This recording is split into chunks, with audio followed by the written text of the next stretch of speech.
9h, 11h, tout de suite la matinale de Radio FM+.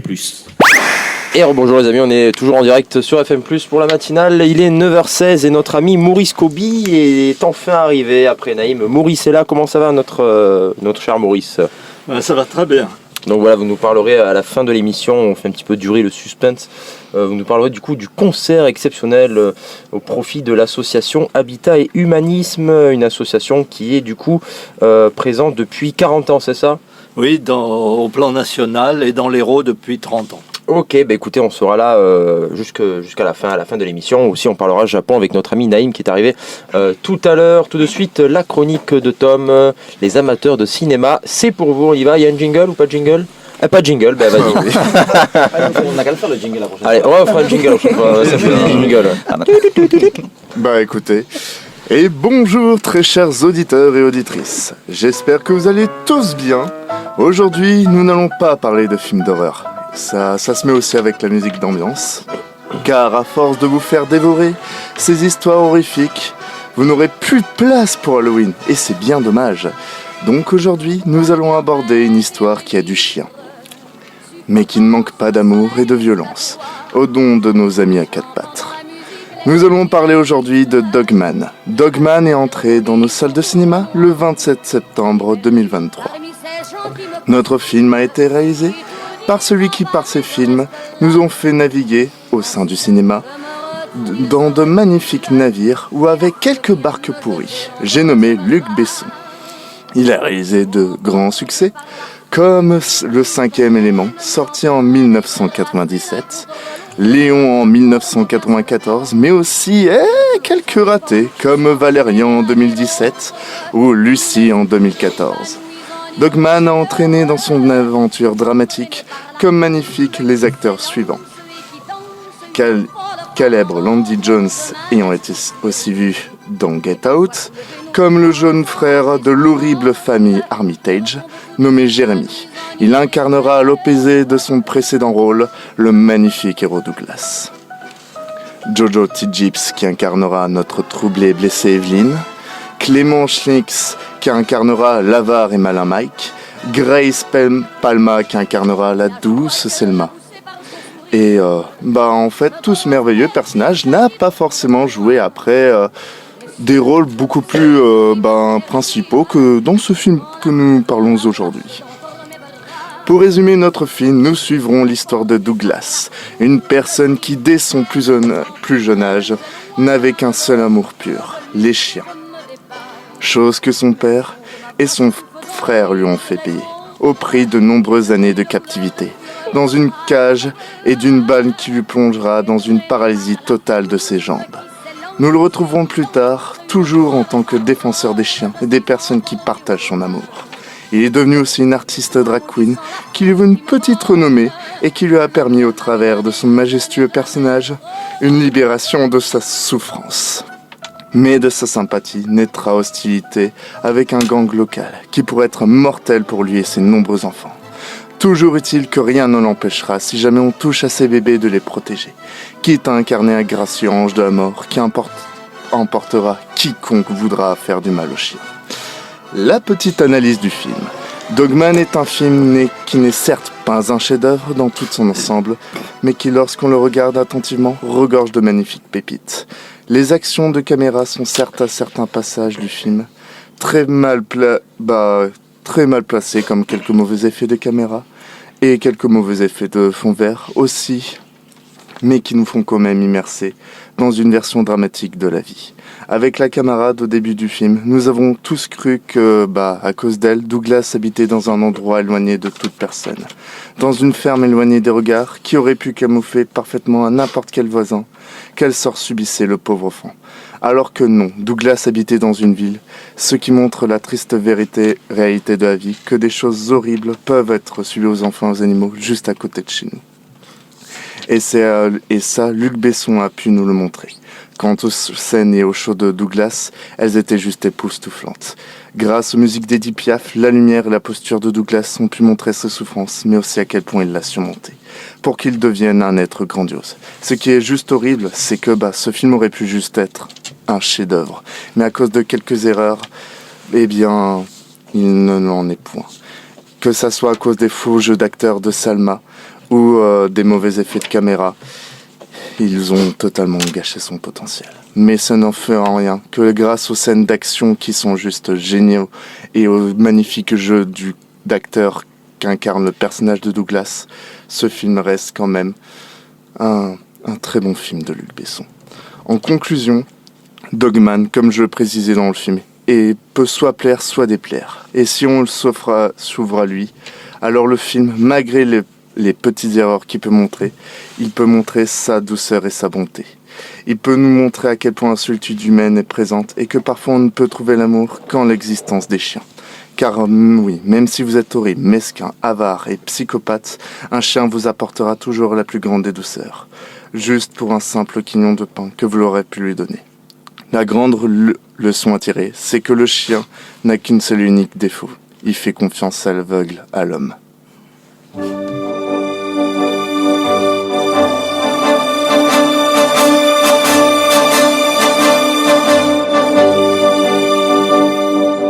Non, rien de rien. Non, je ne regrette rien. Ni le bien qu'on m'a fait, ni le mal, tout ça m'est bien égal. Non, rien de rien. Non, je ne regrette rien. C'est payé.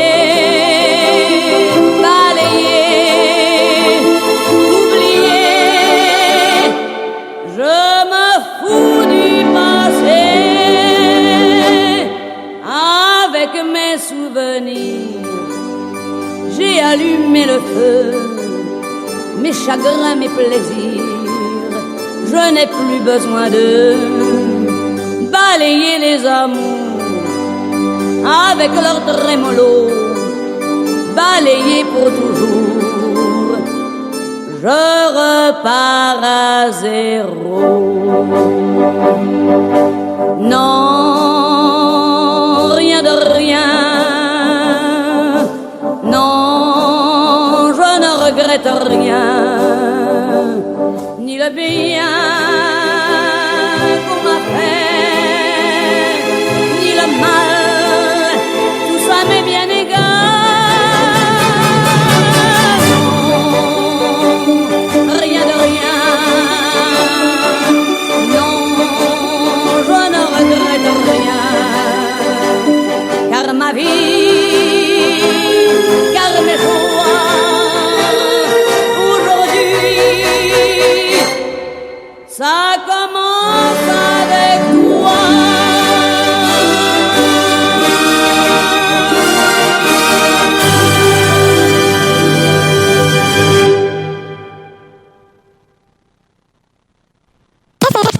FM Plus.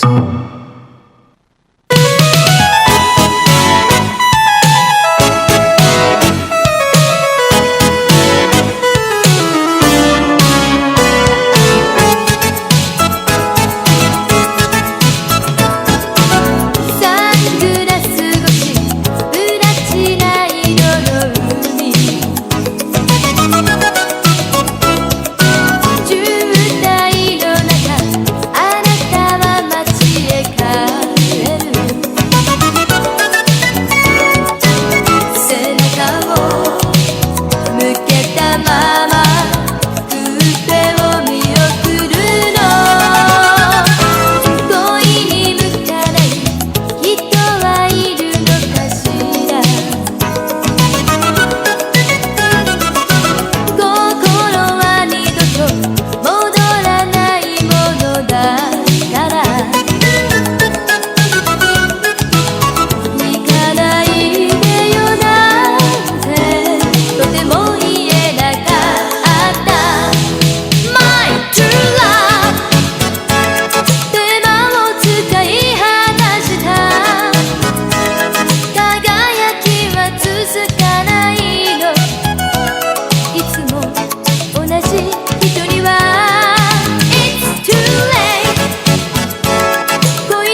するわ My true love 手間を使い果たしたうまく温めるはずがすぐに冷めてしまった It's too late 恋にも割り当てがある慌てるほどそっけない小さく笑って願える津波にさよなら言うわ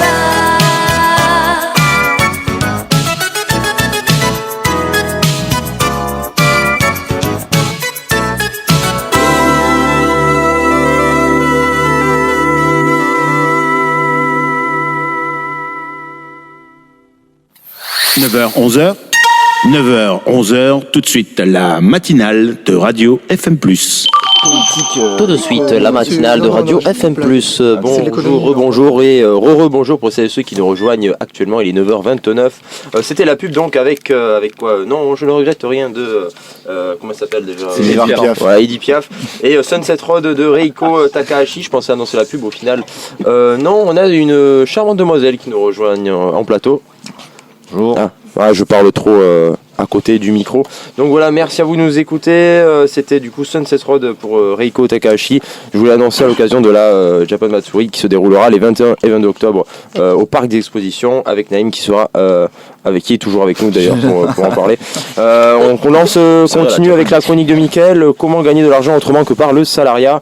Eh bien Mickaël, c'est à toi, notre ami humoriste qui reprend du service. Eh oui, bonjour à tous, bonne matinée. Alors aujourd'hui, moi j'avais envie de parler économie, mais ne vous inquiétez pas, on va pas parler d'économie comme en cours d'histoire au lycée Jean Jaurès. Aujourd'hui, on va parler économie utile, les amis. Tu vas donc nous parler de la Banque Centrale Européenne, je crois. Et oui, la Banque Centrale Européenne, ou BCE pour les intimes. Alors actuellement, elle est dirigée par Christine Lagarde, qui n'est pas inconnue pour nous autres Français, puisqu'elle a été ministre de l'économie sous le gouvernement Fillon. Fillon, Premier ministre de... Quelqu'un sait? Sarkozy. Sarkozy, Allez, oui, c'est ça. Elle a été aussi, elle a remplacé Dominique Strauss-Kahn à la... Et oui, exactement. On a un connaisseur, c'est bien, on a un connaisseur. Écoutez, je me renseigne un peu de temps en temps. Alors ce qui est génial, c'est que du coup, elle a pu s'entraîner avec les meilleurs, comme apprendre à porter de magnifiques costumes, ou encore apprendre les ficelles du métier avec l'expert en politique, le grand, l'unique Nicolas Sarkozy.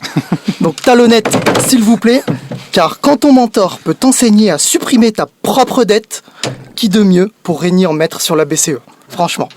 Donc je précise quand même qu'elle a tenu 4 ans à l'économie sous Fillon, enchaînée sur 8 années au FMI en tant que directrice générale, et maintenant elle entame sa presque 4e année à la tête de la BCE. Donc on peut le dire, c'est une dame expérimentée qui en a de la bouteille. Mais qu'est-ce que la BCE? Eh bien, la Banque Centrale Européenne, son rôle consiste à, grosso modo, maintenir la stabilité des prix et de l'euro. En fait, ce sont les maîtres de l'euro, ceux qui peuvent décider d'imprimer la monnaie ou d'augmenter les taux d'intérêt, par exemple. J'avais envie, aujourd'hui, de vous expliquer rapidement son rôle dans l'inflation. Parce que c'est vrai qu'on entend souvent les gens se plaindre ou parler de l'inflation, on est en plein dedans, à tort ou à raison, mais Bébert de la CGT n'arrive pas toujours à expliquer le rôle de la BCE dans cette crise. Alors Mika est là pour ça. Comment est-elle apparue cette inflation? Est-ce l'Ukraine? Est-ce autre chose? Eh bien, vous allez voir, il y a plusieurs sujets. Rappelez-vous déjà, 2020, Covid. Les banques centrales luttent contre la pandémie et pour éviter que les économies s'effondrent, les États vont creuser leur déficit avec les fameux programmes d'aide. Il n'y a pas d'argent magique, comme disait une certaine personne, souvent sur son 49.3. Ensuite, la relance économique, après la pandémie, a créé un mécanisme d'augmentation des prix. Puisque pendant la pandémie, les consommateurs ne consommaient pas et les entreprises ne produisaient pas.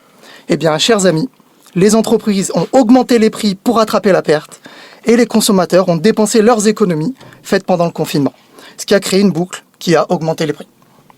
Troisièmement, il y a la fameuse guerre en Ukraine qui, elle, a fait monter les prix des matières premières en créant des difficultés d'approvisionnement. Le pétrole, par exemple, avec les prix à la pompe qui augmentent. Et la dernière chose, là, ça va peut-être vous surprendre, mais l'euro qui perd de la valeur, tout simplement. Puisque si l'euro perd de la valeur, alors vos 1000 euros mis aujourd'hui en épargne ne vaudront plus 1000 euros l'année prochaine. C'est simple. Car la monnaie, elle fluctue à la hausse ou à la baisse. Ce qui va créer dans notre cas une impression d'augmentation des prix, puisque nos 1000 euros de 2022 ne vaudront plus que 990 euros en 2023, par exemple. Il manque donc 10 euros de perdus dans la dévalorisation de la monnaie, et ça se répercute dans les prix. Aujourd'hui, le rôle de la BCE dans la lutte contre l'inflation, c'est simplement d'utiliser le levier des taux d'intérêt pour ralentir son expansion. Je ne vais pas aller dans les détails, mais sachez juste qu'augmenter les taux d'intérêt va augmenter les taux d'emprunt des banques, puisque les banques empruntent à la Banque centrale. Donc, si ça leur coûte plus cher, ça nous coûtera plus cher aussi.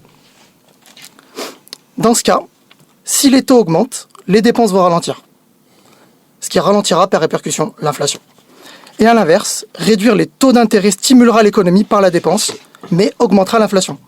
Donc, ces fameux 2% d'inflation dont on nous bassine avec depuis des années, c'est simplement le taux aujourd'hui reconnu le plus stable économiquement et l'objectif en ce moment, de rien bébert.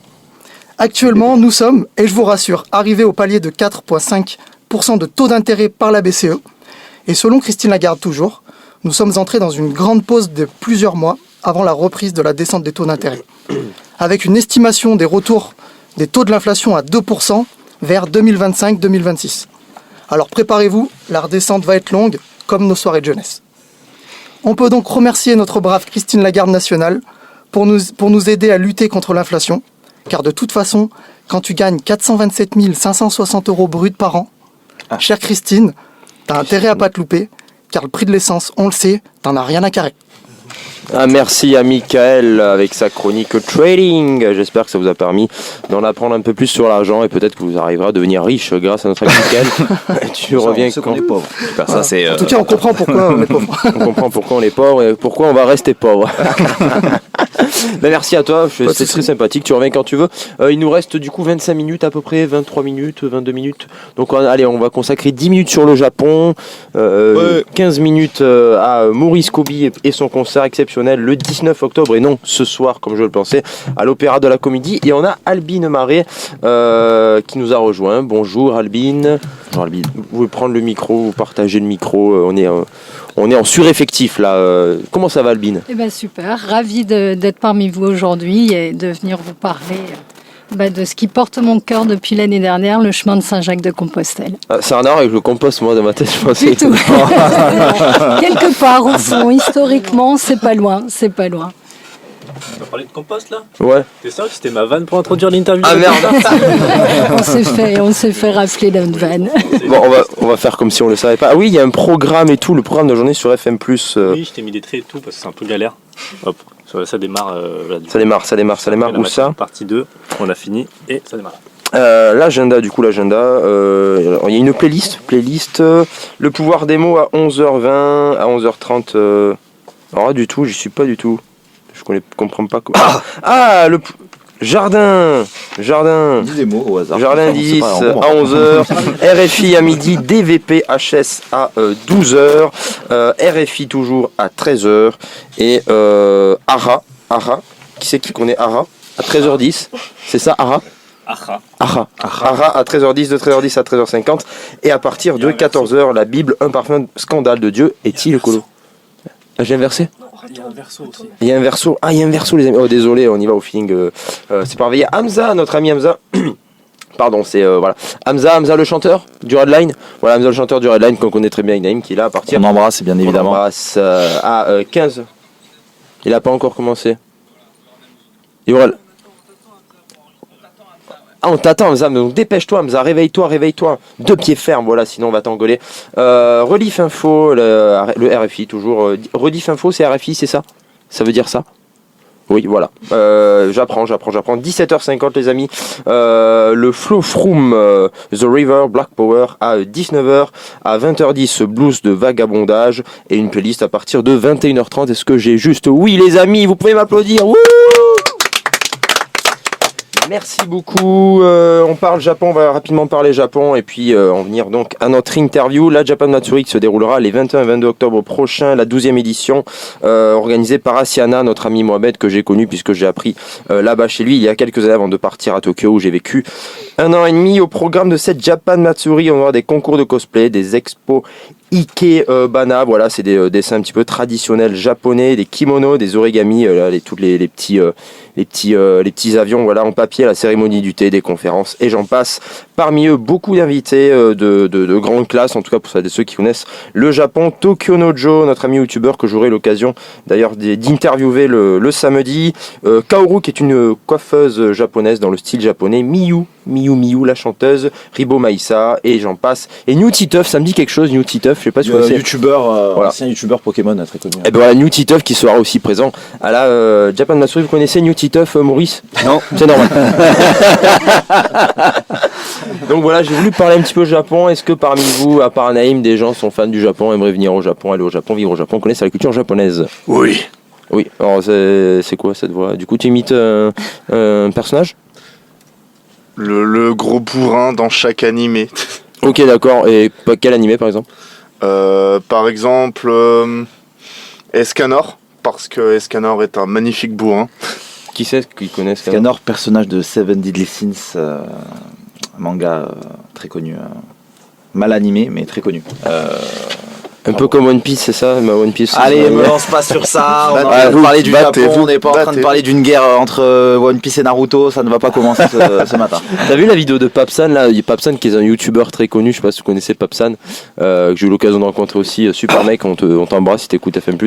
Ouais, qui a fait une petite vidéo de comparaison entre Naruto, il a déglingué. Non mais faut One pas Piece, faire ce genre de choses. Faut savoir que les communautés de fans de manga, c'est des communautés très toxiques en fait, qui se font la guerre souvent sur les réseaux sociaux à coups d'insultes et de comparaisons. Donc chacun défend un peu son manga préféré quoi. C'est un peu souvent la guerre sur les réseaux sociaux et c'est vrai que quand tu as envie de faire le buzz un peu sur les réseaux, bah tu fais un petit duel Naruto One Piece pour faire monter l'audience quoi. Un petit peu comme les Marseillais, les anges de la réalité, vous savez quand ils se clashent entre eux. Non, c'est plus un PSG-OM. C'est plus dans l'esprit quoi. Alors, sans les accents mais désolé pour les fans de l'OM, il y a plus de débat là, genre c'est Paris qui est largement au-dessus, même si je suis pas pour Paris. C'est pour ça qu'ils ont perdu hier. Bon après ça c'est un autre débat mais voilà. Mais c'est vrai que ouais, communauté très toxique mais bon c'est pour ça qu'on aime. Et qu'est-ce que tu connais toi un peu la culture japonaise? Qu'est-ce que t'aimes sur le Japon? Bref. Moi le Japon, je pense que comme tout le monde, je l'ai découvert avec les mangas, Dragon Ball Z, enfin les shonen quoi. Et c'est un pays qui m'a toujours attiré parce que même la culture, la bouffe, ouais. J'adore ça. Ah, c'est trop bien quoi. Il y a pas assez de japonais d'ailleurs à Montpellier. Bah, ça s'ouvre un peu. Il y a Ramen Life, il y a Emiko. Voilà, il y a deux trois trucs qui est à côté du Red Line. Emiko qui est Miko très bon. qui est très bon. Après il y a les Pokéballs et tout. Mikado aussi. Ouais, mais ça aussi, Mikado, je connais pas. Ouais, Mikado, ouais, c'est à côté de l'Alhambra. Le bar l'Alhambra. Oui, exact. Voilà, donc on vous fait des petites pubs si vous aimez la Mikado, c'est très bon. Mais c'est vrai que à Montpellier, on parle souvent, quand on dit nourriture japonaise, on parle souvent de sushi, ouais. Alors que tu payes une fortune pour des sushis à 3 francs 6. Umami aussi. Umami, oui. Oui. Mais ça fermait ça, non? Je pense pas, mais c'est le truc qui était à côté c'était fabuleux. La rue Saint-Guilhem, le truc qui était Pétrac, place Pétrac, je sais plus. Avant ils étaient avant ils étaient rue Saint-Guilhem. Ils font c'est vraiment typiquement japonais. C'est très très bon ça. Vraiment, voilà, elle est chef japonaise, mais elle s'inspire elle s'inspire de la cuisine japonaise, mais en alliant en fait tous les ingrédients du sud. La fusion food. C'est la mode ça, fusion food c'est très bon. Ouais. Très bon. C'est où ça du coup ce restaurant Umami? C'était pas très loin de la... non, je dis Pétrac, Carnot, je ne sais jamais. Place Carnot derrière le palais de justice, l'ancien palais de justice. D'accord, je savais pas qu'il y avait un restaurant. C'est une petite rue. C'est pas un restaurant coréen? Je crois que c'est... Non, c'est japonais. C'est vraiment la 5e saveur, donc okay. c'est vraiment Parce qu'il y a juste à côté, d'ailleurs là où il y a la grande pâtisserie qui a fermé dans cette rue, il y a un restaurant coréen. On parle en Corée juste à côté, mais c'est vrai qu'il y a vraiment un bon vivier dans cette rue-là. Bento Café aussi, qui est très connu à Montpellier. Oui, mais ça a ouvert il n'y a pas longtemps ça. Ah si, c'est âgé, ça fait... Bento Café? Ah ouais, ça fait... Ah non, je confonds avec celui pour l'université. Ah ça c'est le Dokusho d'ailleurs qui appartenait encore très récemment au copain de notre ami Manon avec qui je fais stand down, voilà, mais ça a pas changé, ils ont vendu mais ça a pas changé. Donc ouais, on fait un petit itinéraire de tout ce qu'on peut faire au Japon. Et toi du coup Naïm sur le Japon, qu'est-ce que t'aimes aussi? C'est un rêve moi c'est mon rêve d'y aller. Japonaise. Pas encore, mais peut-être ça viendra. Non moi mon rêve c'est le Japon parce que après c'est un voyage qui est très cher. C'est très Maintenant, toi, ouais, c'est cher. Toi, tu y as vécu, donc tu sais de quoi je parle. La vie est un peu chère là-bas. En tout cas. Ouais, en fait, à Tokyo, l'immobilier est cher, mais tu peux y vivre pas trop cher. C'est-à-dire que si t'es seul, puis tu peux vivre en colocation, tu payes ta chambre quand tu vis à 1 heure de Tokyo, tu payes 300 balles ta chambre, t'es très bien. Non, mais en tant que touriste, moi je te parle. En tant que touriste, bah ça dépend ce que tu veux faire. Après, pour y manger, c'est pas du tout cher. J'ai d'ailleurs eu l'occasion de manger, je crois, les meilleurs ramen de ma vie. J'ai des potes, une fois, j'allais dans les cafés de conversation pour rencontrer un peu des gens, parler anglais, japonais et tout. Et du coup, des gars qui sympathisaient m'ont dit, viens, on va manger les ramen à GG. Et j'ai dit, mais c'est quoi les ramen à GG? Ils m'ont dit, bah c'est Gérard Depardieu qui est venu manger des ramen là-bas. Mais non. Pour un reportage Arte. Et c'était incroyable. J'ai mangé. Ça s'appelle les ramen à GG non, nous on l'a appelé ça du coup. Ah, ok, d'accord. Okay. C'était à Kabukicho, dans le quartier vraiment incroyable de Tokyo, que je conseille à tout le monde. Là, il y a tous les yakuza et tout. Moi j'avais des amis yakuza, enfin un truc de fou, j'adore. C'était incroyable. Et du coup, on y a mangé. Il était venu faire un reportage Arte là-bas. C'était tout fait maison. On a discuté avec le mec et tout. Il disait, ouais, il était gentil Gérard, tout ça. Alors, je sais pas s'il y en a qui sont d'accord avec nous sur ça, mais c'était les meilleurs ramen de ma vie. C'était incroyable. Enfin, j'ai plein d'anecdotes sur le Japon. On y passerait des heures, mais on peut pas du coup parce qu'on a. Cool, le Japon, c'est très cool. Moi, ouais, c'est cool. Et c'est des paysans, quoi. C'est une culture qui est vraiment, c'est pas la même, quoi. C'est des gens, il y a une mentalité qui est complètement différente. Ils ont construit leur société pas du tout sur les mêmes bases que les nôtres. Ouais. Et du coup, c'est ça que je trouve hyper cool, quoi. Et sans être non plus hyper, tu vois, livré à moi-même dans un pays un peu, tu vois. Moi j'ai toujours peur des pays un peu comment dire, où il y a pas trop cadré, tout ça. Ouais, j'aime bien quand c'est cadré, quand tu vois. Au Japon c'est cadré aussi. Ouais, quand il y a des transports en commun, des trucs, tu vois, j'aime pas les road. Moi je déteste les road trips. Ah ouais. Ah ouais, j'aime pas ça, quoi. Je suis pas du tout débrouillard. Genre tu partirais pas avec une tente au pied du mont Fuji. Avec un oncle, oui, mais une tante, non, je crois que c'est voilà, je fais des blagues, bon bref. Non, plus sérieusement. Naïm qui est stand-upper, je sais pas si non, mais là, je fais très mal ma pub, là. C'est catastrophique. Faut couper. Ouais, c'est un rêve d'y aller. Et moi, au-delà, évidemment, il y a la culture japonaise, il y a les mangas, il y a la bouffe. Et plus récemment, il y a la musique. La musique japonaise, la J-pop et le J-rock. Je suis hyper fan, quoi. Donc d'ailleurs avant de venir j'écoutais de la J-pop. Je connais Kanabun. C'est hyper connu, Kanabun. Je les ai déjà vus, Kanabun. Tu les as déjà vus? En fait, le père à mon ex était réalisateur de Boruto. Donc la suite de Naruto. Alors je sais, ils vont me dire ouais mais Boruto c'est de la merde, mais parce que j'adore mon ex-beau-père, moi je vais dire que c'est trop bien Boruto. J'aimais aussi mes Boruto. Et en fait, il m'avait invité à un concert où il y avait tous ceux qui faisaient les musiques de Naruto et Boruto avec les voix off japonaises, etc.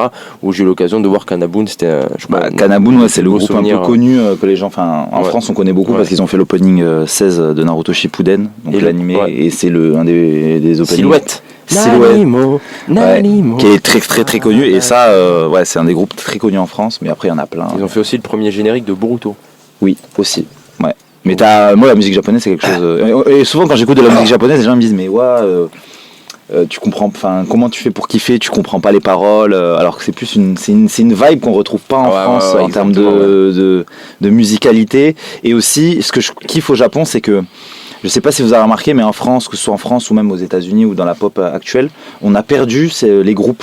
Il n'y a plus de groupes. Il y a quoi? Il y a Coldplay, il y a plus de groupes, quoi. Et au Japon, ils ont gardé cette espèce de culture des groupes, et il y a toujours beaucoup de groupes, que ce soit de rock ou de pop et tout. Il y a les idoles. Il y a les idoles. Sans parler de la K-pop et tout, aussi, eux aussi ils ont des groupes, mais c'est différent parce que c'est des trucs qui sont créés par des. C'est très marketing. Là, c'est vraiment. Le Japon aussi, ça reste marketing. Ouais, en fait. Mais moins dans le vice. J'ai la sensation que c'est moins. Ouais, il y a un truc un peu plus. C'est plus bon enfant, tu vois. C'est vrai que l'industrie musicale japonaise, elle est moins. J'ai moins l'impression qu'elle est marketing, très marketing. Mais du coup, si t'aimes la musique japonaise, donc les musiques de Dragon Ball Z, j'imagine que t'aimes les openings et tout. Ouais, mais en fait, je commence par les openings, tu vois. J'ai découvert parce que du coup, en février, il y avait le mec qui est venu à Montpellier. Oui, je l'ai loupé. Okay, parce que j'y étais, tu vois, je me suis dit. Voilà, il y a 2 semaines. C'était, je me rappelle plus le nom, mais j'y étais, franchement. Ouais. En termes de musique japonaise. C'est celui qui faisait les musiques de Dragon Ball. Puis c'est marrant parce que tu y arrives et en fait, tu vois qu'on a tous le même âge, on a tous la trentaine à peu près. Ouais. On a tous grandi avec le Club Dorothée et tout ça. Moi, j'ai pas grandi avec le Club Dorothée. Moi, c'était Midi les Zouzous, voilà. Pareil. Mais du coup, c'est vrai que c'est marrant. Si c'est un peu dans ce. Mais non, musique japonaise, c'est. En fait, tout fonctionne par des agences. Là-bas, j'avais fait figurant aussi dans un drama qui s'appelait Grand Maison Tokyo. Donc j'ai tourné avec les gens connus, moi je connaissais personne, tu vois, mais ils étaient là, waouh, tu tournes avec lui et tout, moi je le connais pas, tu vois. Et en fait, ils fonctionnent tous par des agences, donc il y a des agences qui leur disent tu peux prendre des photos avec lui, avec les gens, il y a des agences qui disent non, tu peux pas prendre des photos avec les gens et tout, du coup t'envoies, ils passent devant toi en mode je m'en fous de ta vie, je te connais même pas. Et en fait, c'est juste parce que leur agence leur donne l'ordre de faire comme ça en fait. Et pareil, du coup, la J-pop, K-pop et tout, c'est des agences, ils fabriquent des groupes, etc., qui sont très forts, la J-pop. Voilà les amis, alors j'aimerais continuer à parler Japon, il nous reste 12 minutes exactement. Merci du coup à toi Naïm d'avoir parlé de ça, on aura l'occasion d'en reparler. On va tout de suite passer, il reste combien? 10 minutes, allez 10 minutes pour consacrer ces dernières minutes, 10 dernières minutes donc à l'interview de Maurice Kobi qui est donc là pour nous parler de son association, enfin il est membre d'une association qui s'appelle Habitat et Humanisme, concert donc à l'Opéra de la Comédie le 19 octobre à 20h. Vous pouvez nous en dire plus, notre ami Maurice? Rebonjour d'ailleurs. Oui, bonjour à tous et merci à FM+, de nous recevoir pour cette cause humanitaire dont le concert est une des facettes. Alors, nous organisons le 19 octobre à 20h à l'Opéra Comédie un concert. Alors, c'est pas de la musique japonaise, c'est de la musique classique, mais nous avons aussi une personne d'origine japonaise ou coréenne dans les solistes. Onamawa Nandeska. Voilà. Comment elle s'appelle? Dans les solistes, elle s'appelle... je vais pas écorcher non. Wanyu Lee. C'est une soprano. C'est une soprano qui est soliste dans l'orchestre de Montpellier et qui a une très belle carrière, comme tous les musiciens. Elle est coréenne, ouais, qui vont être présents à ce concert. Alors c'est un concert solidaire et en fait tout ce qui va être récolté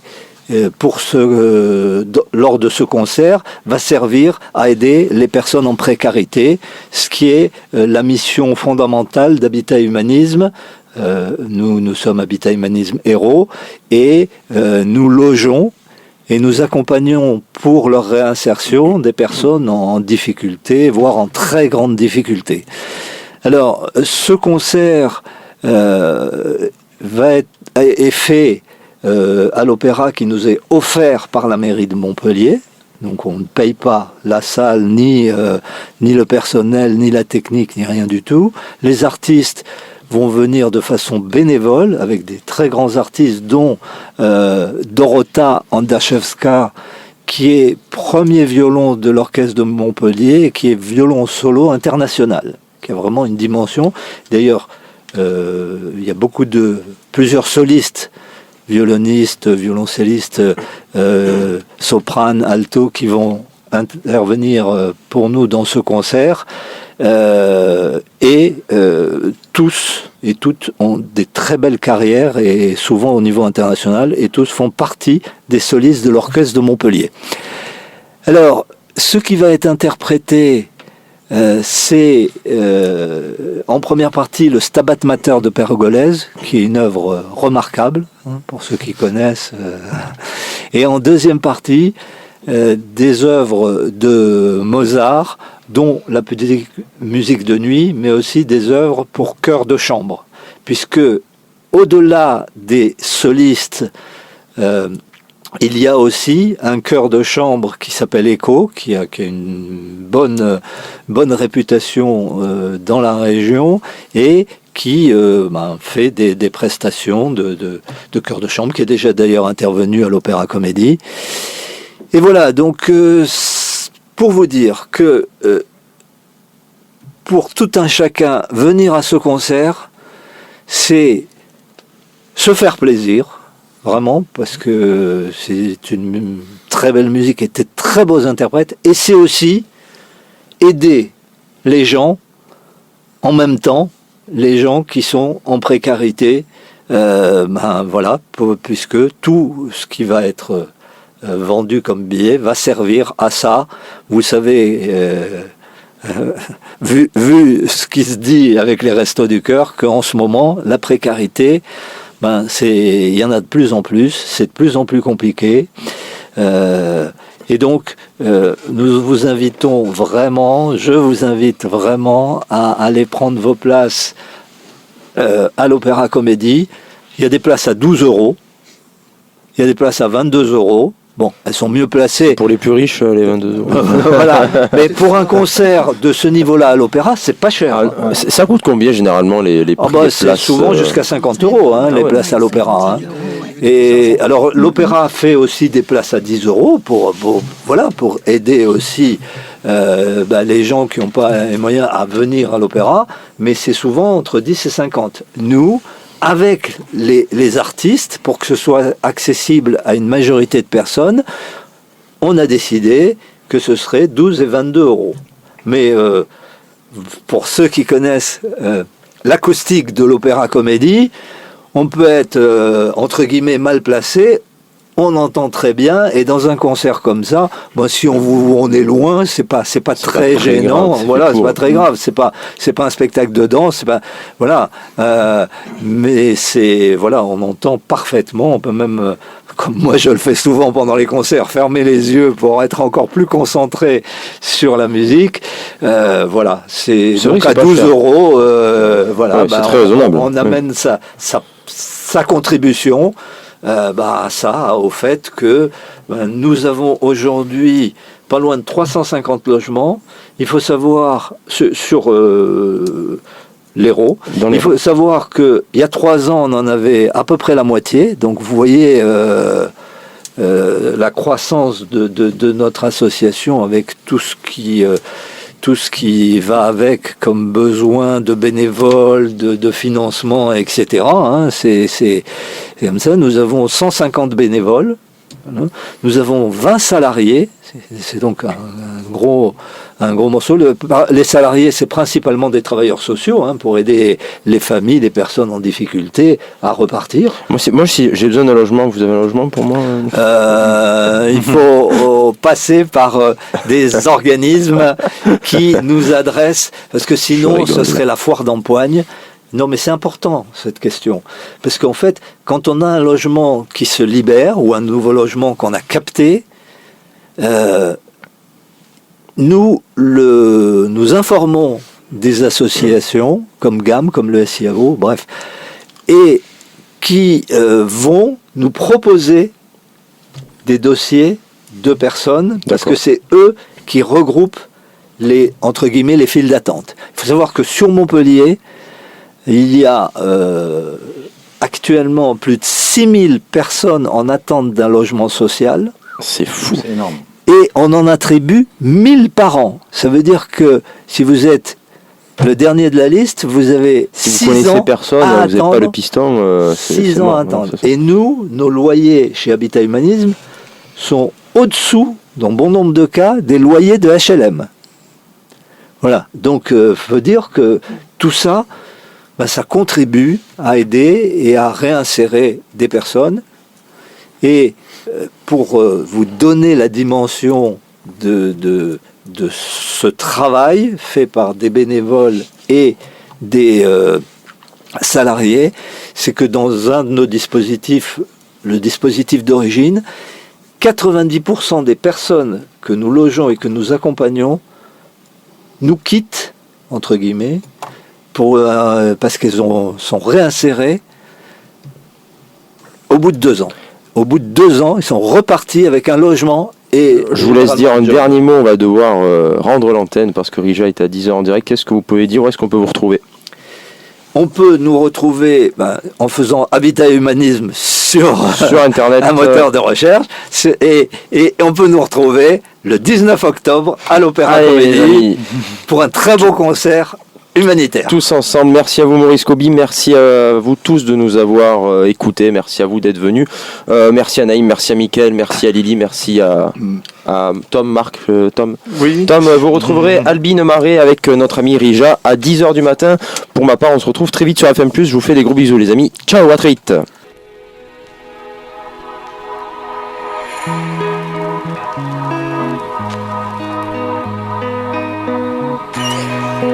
「